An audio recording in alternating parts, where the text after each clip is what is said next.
తెలుగు రాష్ట్రాల్లో ఎక్కడ చూసినా గణేష్ నవరాత్రుల శోభే కనిపిస్తోంది. ఊరు వాడ గల్లీ గల్లీలో గణనాథులు కొలువయ్యారు. 9 రోజుల పాటు గణేష్ ని పూజించేందుకు భారీ ఏర్పాట్లు చేసుకున్నారు నిర్వాహకులు. 2 రాష్ట్రాల్లోని ప్రభుత్వాలు కూడా గణేష్ నవరాత్రులకు ఉచిత విద్యుత్తునిస్తున్నాయి. అయితే ఈసారి తెలుగు రాష్ట్రాల్లో ఎన్ని మండపాలు ఏర్పాటయ్యాయి? ఉచిత విద్యుత్ కోసం 2 ప్రభుత్వాలపై ఎంత మేర భారం పడనుంది చూద్దాం.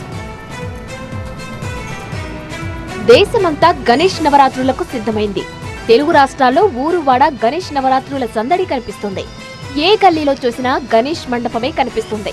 2 రాష్ట్రాల్లోని కాదు, ప్రపంచవ్యాప్తంగా ఫేమస్ అయిన ఖైరతాబాద్, బాలాపూర్ గణేష్లతో పాటు ఏపీలోని గాజువాక, అనకాపల్లి బడా గణేష్లు నవరాత్రుల పూజలకు సిద్ధమయ్యారు. ఖైరతాబాద్ గణేష్ కు ఉదయం 6 గంటలకు తొలి పూజ జరిగింది. బడా గణేష్ కలశ పూజ, ప్రాణ ప్రతిష్టలో గవర్నర్ జిష్ణుదేవ్ వర్మ పాల్గొననున్నారు. 20 మంది సిద్ధాంతులు కలశ పూజ, ప్రాణ ప్రతిష్ఠ నిర్వహిస్తారు.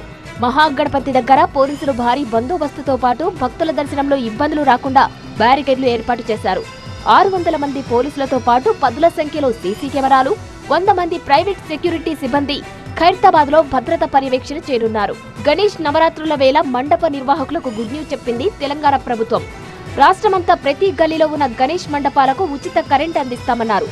భాగ్యనగర్ గణేష్ ఉత్సవ సమితి చేసిన విజ్ఞప్తిని పరిగణలోనికి తీసుకుని ప్రభుత్వం ఈ నిర్ణయం తీసుకుంది.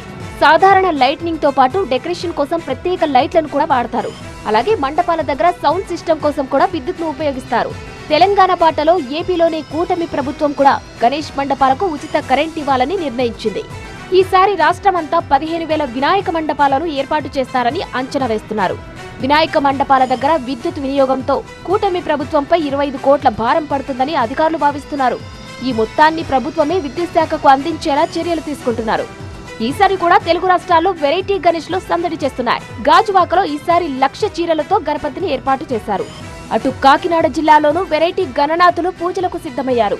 కాకినాడలో జెమ్స్ గణేష్, వేరుశెనగకాయలతో ఏర్పాటు చేసిన గణేష్ అందరినీ ఆకట్టుకుంటున్నాయి.